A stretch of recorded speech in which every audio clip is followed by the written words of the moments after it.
So I love being at the park. I did not get to preach here last year. I just want to give a shout out to Megan who locked it down for me last year, because I believe I was sick. And so I am so thankful to be out here with all of you sharing today. It feels so great. And it reminds me of so very much. There's so very much in our faith's journey and our life journeys in which reminders play a role. They help us remember who we are, who we want to be, and how we want to live. And it brings to my mind a story that I heard, and I want to share it with you. And it's a story called, Have You Looked in the Corner Lately? Okay? So, this story, there was once a man. This man used to wake up every single day of his life. He would have a pep in his step. He'd be energized. He'd be joyful. And he'd head out the door to his work. And as time went on, he started coming home to his family just a little bit grumpier, a little bit crankier, a little bit more tired and irritable. And the spouse would say, Have you looked in the corner lately? Oh, I don't have time for any of that. I'm too busy. Time keeps going. It gets worse. It gets worse. And every single day this person comes home, he hears that same question, Have you looked in the corner lately? Finally, it gets so bad. This man is so frustrated with his friends, with his family, that he has lost all joy. And he comes home that night, and his wife no longer asks him, Look in the corner. When he looks in the corner, he sees a bed. An old, ratty, used bed, all rolled up and tucked away. And he remembers. He remembers when years ago, he used to lie on that bed every single day. In fact, he lied on it every day for 38 years. You see, that bed sat next to a pool of water called the Pool of Bethesda, where it was believed periodically as the priest would churn the pool and stir it up, the angels would become involved, and whoever raced and got into the water first would be healed. But this man was paralyzed. He only had this one bed that he laid on, and people would bring him food, but no one would race to help him get into the water. And so one day, Jesus comes walking along beside this pool, sees this man, comes up and talks to him, and says, Do you want to be well? His very first response, Oh, no one's helping me, everyone's blah, blah, just tearing into his neighbors. And Jesus stops him and says, No, do you want to be well? He says, Yes. Pick up your mat and walk. And he does. The man picks up his mat, he walks off, and we never hear from him again in the scriptures. But I like to think that he took that mat, went home, rolled it up into a corner, and it reminds him every single day where he was, who he wants to be, and how he wants to live when he gets to look in the corner.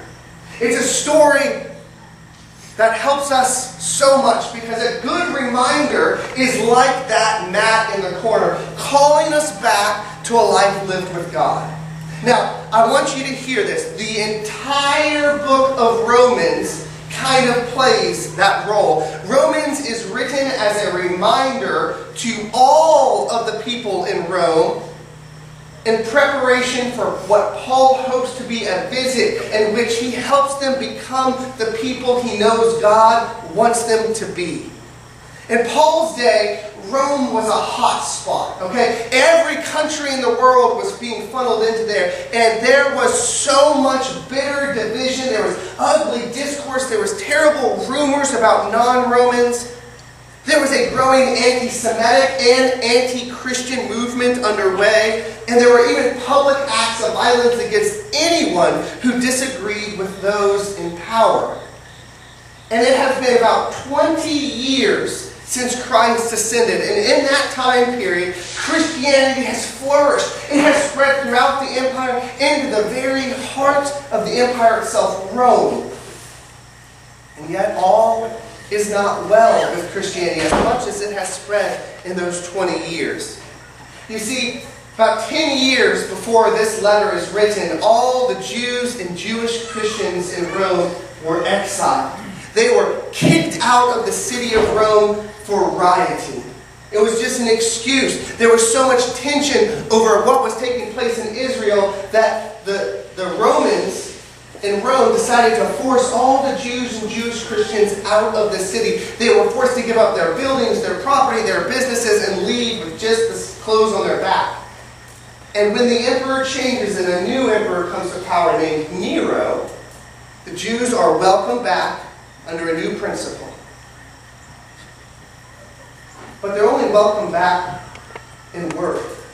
Because none of the Romans, the citizens, want them back. None of the Gentile Christians want them back. These are people that were exiled, and frankly, the Gentile Christians have come to believe that God was done with the Jews and done with the Jewish Christians and had written them off, so why are they about to welcome them back? And into this storm of pressure in people, Paul wants to come and share a word about how we are all God's people and we need to come together. And to do that, he needs to remind everyone, all of the Christians and all of the Jews, who their God is and what's really important. What does it look like when Jews, Christians, and Gentiles live together and follow that awesome God we sang about? So our reading this morning, that one couple passage with a couple verses, is Paul's reminder to all the Christians, not one individual, not one church. Every single community of faith in Rome received a copy of this letter. And he wants them all to know what he believes, what Jesus believes to be the most single important thing for a faith community. What is the one thing we need to be successful as followers of Jesus Christ or God? Success for us is not numbers in an attendance.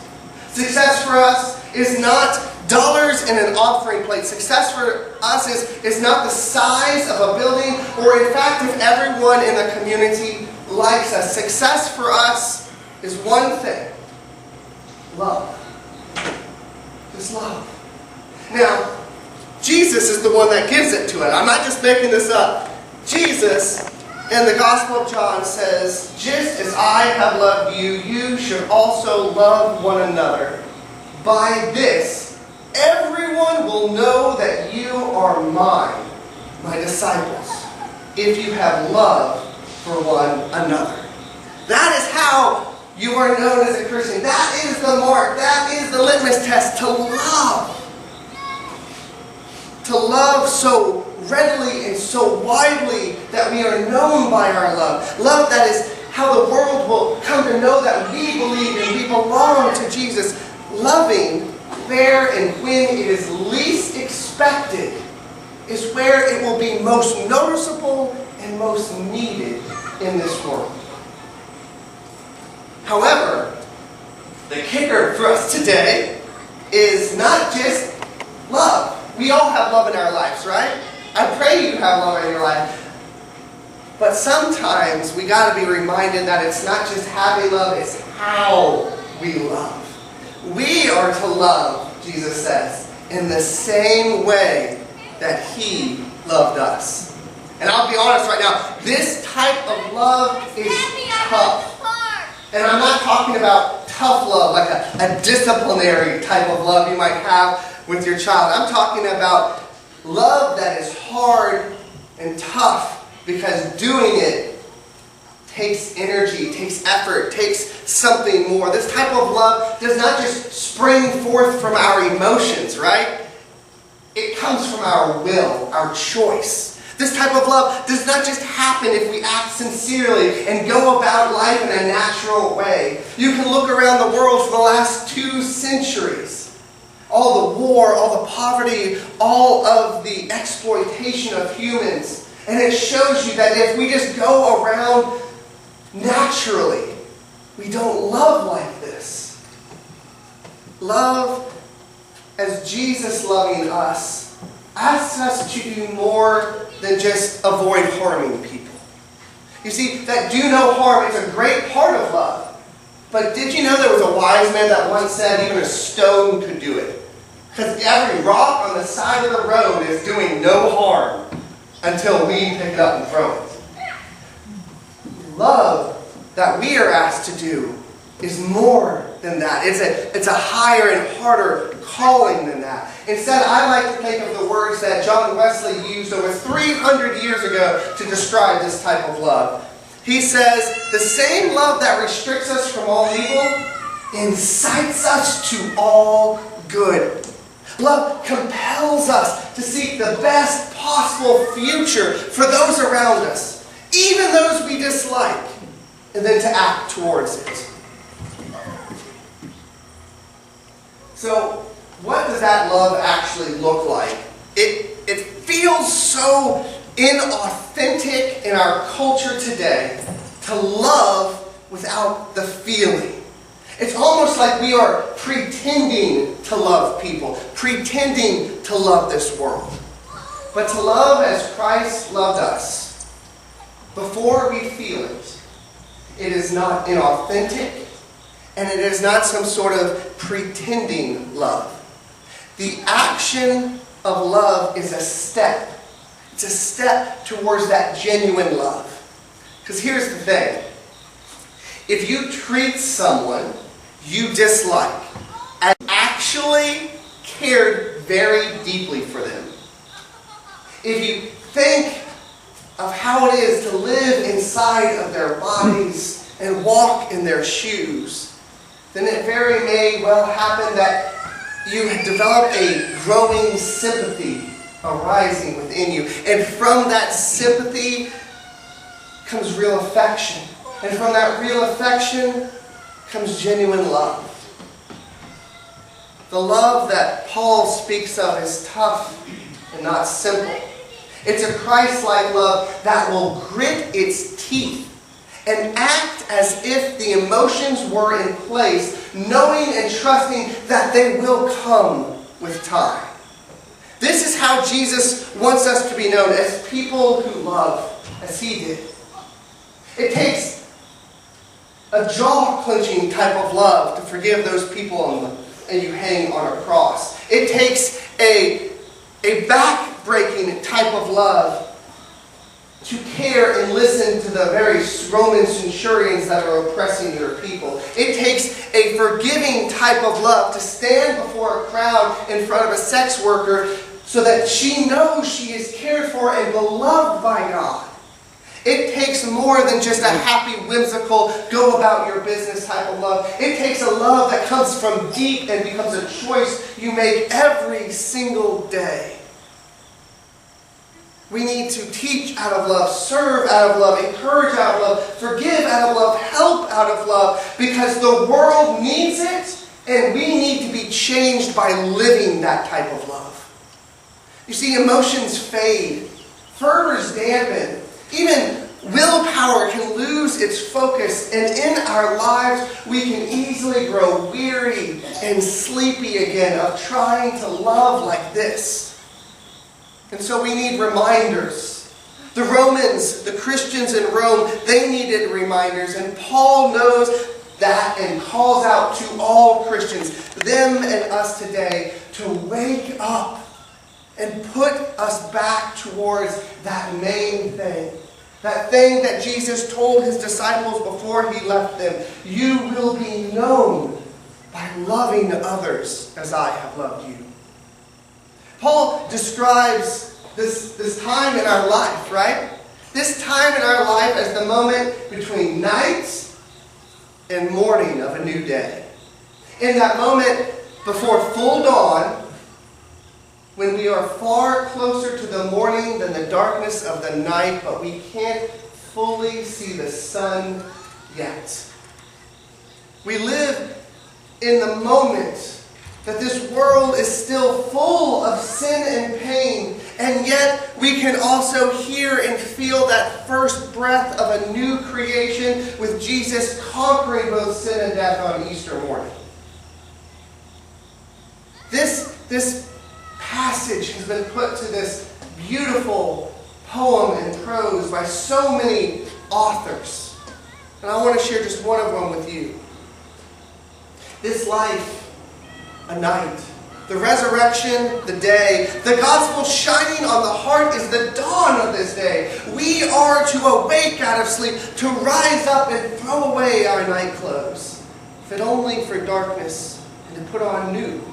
And being soldiers, we are to arm and prepare to fight for those encompassed by so many enemies. The day dawns when we receive faith, then the sleep gives place. Then it's time to rise, to arm, to walk, to work, lest sleep steals upon us again. Final salvation, glory, is nearer to us now than when we first believed. It is continually advancing, flying forward on the swiftest wings of time. And that which remains between the present hour and eternity is comparatively but a moment. And in this moment we are reminded to get up, to change our clothes, to live for what is coming and not for what has been.